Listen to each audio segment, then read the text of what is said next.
Hi everybody, and welcome to the TVnglish YouTube channel. So you may have heard that watching TV and movies is great to help new English learners practice their skills, and that's definitely true. But it's time consuming to pause the TV show that you're watching, to write down a phrase or a sentence that you find interesting. And you have to watch a lot of TV and movies, which you might not have time for, particularly if you're studying for an English exam or certificate, or if you're immigrating to a country where English is the primary spoken language.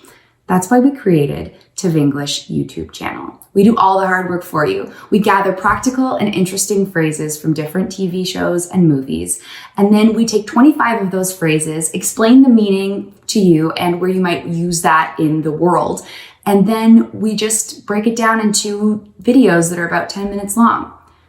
And then you get to use those phrases in your everyday life with your friends and your family, or in more educational or business settings. So click the subscribe button below because we have hundreds and hundreds of sentences to show you and you don't want to miss out.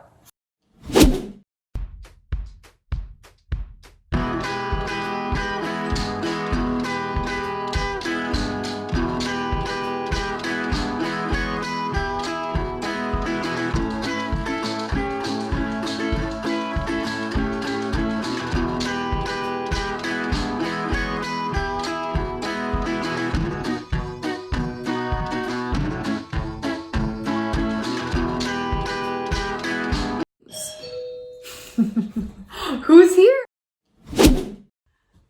Okay, let's get to the sentences. He's sitting on the fence. So that means basically that you are not taking either side. You're not making a decision. This is an informal sentence. You could use this if someone was deciding between two options and really wasn't making a decision quickly. They'd be sitting on the fence. You are the president. Act like one. This sentence comes up a lot in TV and movies, and it basically means you are the person with the power and you're not acting like it. You're not taking responsibility for yourself. All right, the next phrase is, his performance did not live up to our expectations. This is a sentence you might come across in a workplace. It means that his performance, what he did, the job that he did, wasn't as good as people were expecting that it might be. It's not really a positive phrase. In fact, it's kind of not great. He didn't do as good a job as we hoped. And you might hear this in a job performance review or another work situation, but hopefully you won't hear that. Some people just aren't cut out for this type of job. So this sentence has a key phrase in it, and that key phrase is just aren't cut out for. That sentence means it's not really a good fit for you. You don't really have the skills to do the job they're asking. So in the whole sentence, some people just aren't cut out for this type of job. That means some people just don't have the skills to do a good job at this thing. It's just not for them. Okay, next sentence. She has taught her children impeccable manners. In this sentence, impeccable is the key word. Impeccable means perfect, spot on, exact, so good. So in the sentence, she has taught her children impeccable manners. It means that her children are perfectly polite. They are respectful, they help do chores, they respect their elders. She has taught them how to be flawlessly polite. I want to make sure he understands the severity of the situation. In this sentence, the key phrase is severity of the situation. Severity of situation means the intensity of the situation, the level of seriousness of what's happening.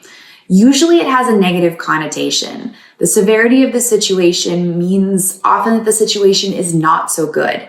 So in this sentence, I want to make sure he understands the severity of the situation. You're basically saying, I want to make sure he understands how bad or how serious what's going on really is. Okay, the next sentence is, all the hoopla that surrounded the trial was over. This sentence has two key words, hoopla and surrounded.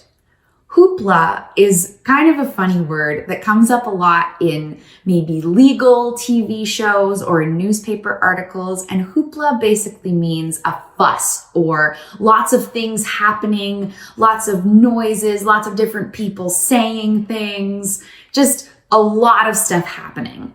And surrounded means all around something, on every side of something. So this sentence altogether, all the hoopla that surrounded the trial was over. It means that all the big fuss, everything that was happening all around the trial has come to an end. You took it upon yourself to violate the agreement I had signed. In this sentence, the key phrase is you took it upon yourself. You took it upon yourself means you decided to do something all alone without asking me or anybody else. It's kind of sneaky. So in this sentence, you took it upon yourself to violate the agreement I had signed. That means you decided to, without telling me, not follow the agreement that I signed. Pretty sneaky. Okay, this next sentence is pretty cool. It is, the genie is out of the bottle and we can't put it back in. So the first part of this sentence, the genie is out of the bottle. This comes from a story, a fairy tale about a lamp, and inside the lamp or the bottle, there's a genie, which is kind of a magical creature. And if the genie comes out of the bottle, he will grant you 3 wishes. But sometimes, usually, the genie causes a lot of problems. So it's usually not worth it. It's not so good when the genie comes out of the bottle. In this sentence, the genie is out of the bottle and we can't put it back in. That basically means that a secret or something has been revealed and we can't go back now. We can't undo it. The meeting went a little off plan.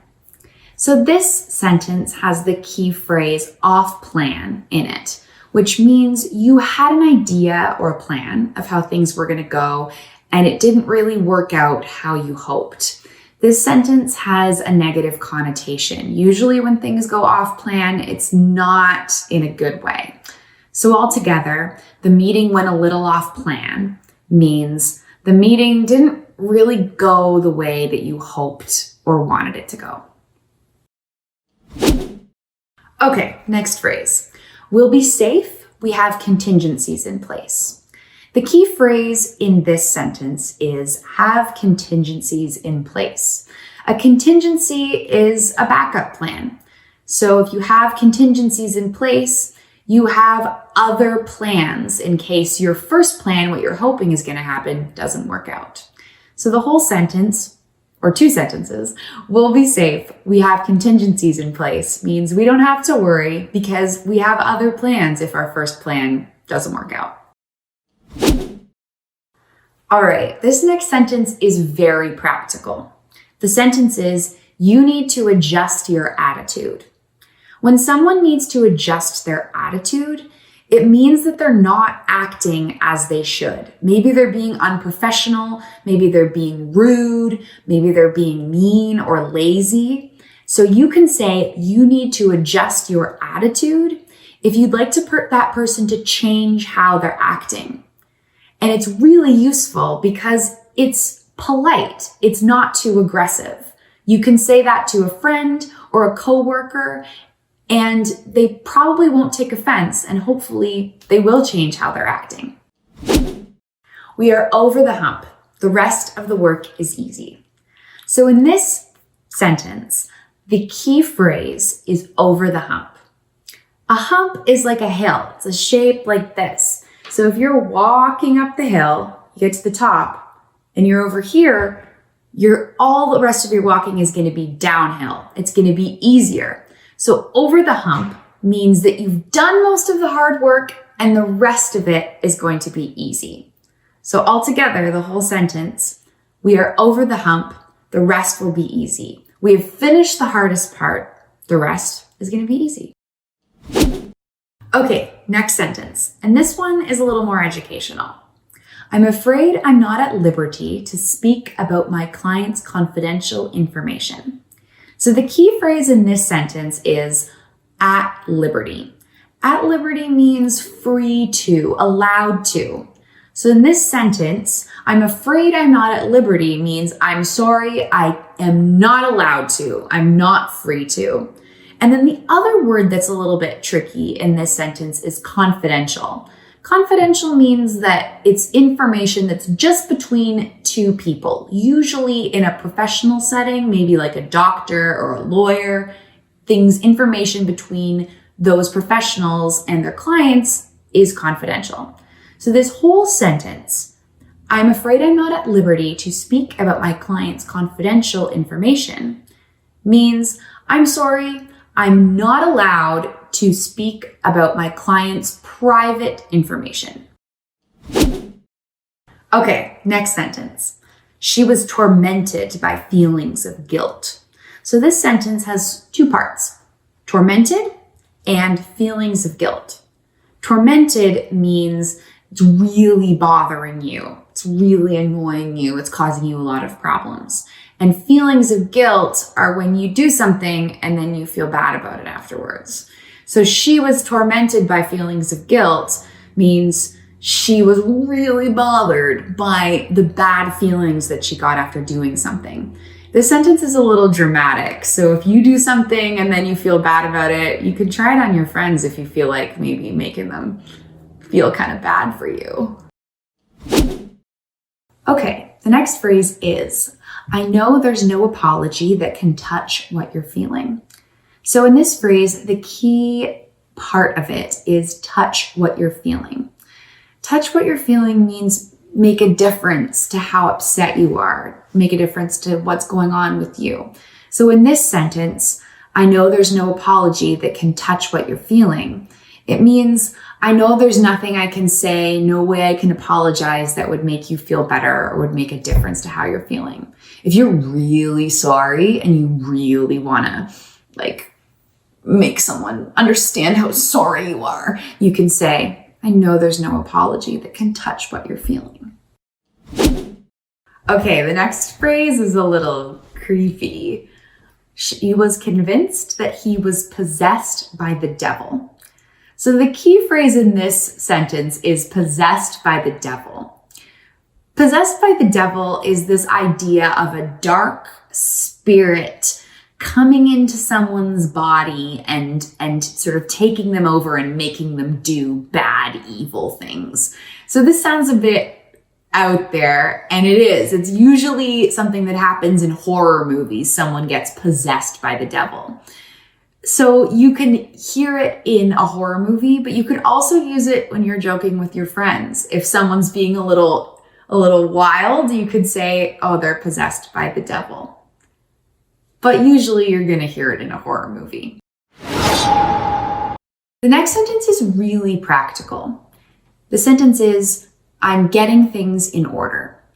This sentence means I'm preparing for something. I'm getting everything ready and getting organized. You can use this at work. You can be getting things in order for a project. You can also use it when you're talking about your home. I'm getting things in order. Maybe you're organizing a party. You're getting things in order for your party. And you can also use it when you're talking about things like wills or personal documents. I'm getting things in order. Tension is mounting in the company. The key phrase in this sentence is tension is mounting. Tension is a not so great feeling. You feel sort of uneasy, not good. Things are sort of stressful and not good. And when something is mounting, it means it's getting more and more and more. So tension is mounting means that negative, stressed, not relaxed feeling is getting more and more and more. In this sentence, tension is mounting in the company. In a workplace setting, tension can mount for a variety of reasons. Maybe people aren't getting along, so there's a feeling of tension in the air. Or maybe some deals have fallen through and the company is not doing as well as they formerly were. So there's a variety of reasons that you can feel tension at work. And I hope it doesn't happen to you because it's not pleasant. Okay, next sentence. This is a simplistic response to a complex issue. This sentence has two parts, a simplistic response and a complex issue. A complex issue is a problem or an idea that has a lot of different aspects, a lot of different ways of looking at something. And so it's complicated, it's hard to understand, and it's hard to explain sometimes, and hard to solve. A simplistic response is an answer to that problem that's too basic, too straightforward, and it doesn't consider all of the different parts of the problem. So this sentence, this is a simplistic response to a complex issue, basically means that is an easy answer that doesn't work for this complicated problem. She's very observant. There's no way she would miss that. In this pair of sentences, the key word is observant. Observant comes from the verb observe, and it means that you see things, that you really notice a lot of things. So she's very observant. She notices a lot of things. So there's no way she would miss that. The next sentence is really practical. We have a rough history, him and me. A rough history is when your relationship with somebody has had lots of ups and downs. Maybe you've been in some fights, maybe you've had some disagreements. And so if you say we've had a rough history, it means you and this person have had a long relationship with lots of ups and downs. This is a quick way of explaining that to somebody without having to go into every single fight that you've ever been in. You can just say, we've had a rough history, him and me. He has been particularly vocal in his criticism of the government. Particularly vocal means you are really speaking out. You are saying a lot. And criticism of the government means you're pointing out things of the government that you think are not so good, that you're like, don't like that one.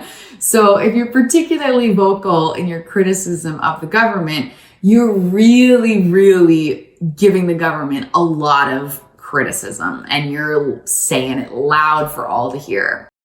The next sentence is really useful when you're talking about politics or if you're watching the news. The sentence is, he has a big network and political ties. A big network, when you're speaking about a person, means a lot of different people that he knows and has contact with.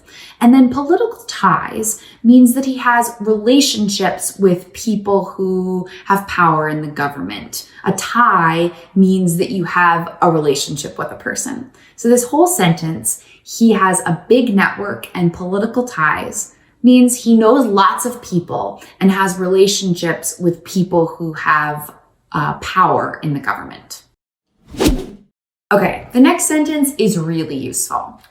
It is, he is a hypocrite. All right, what is a hypocrite?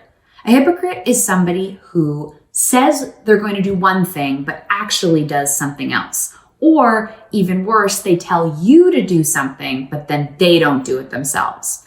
An example of this is someone who's really into the environment, keeping the world clean, but then maybe they leave their garbage everywhere. That person is a hypocrite. Thanks for stopping by our YouTube channel. Click the subscribe button below because we're going to have lots and lots of new phrases for you to check out and practice at home. Bye.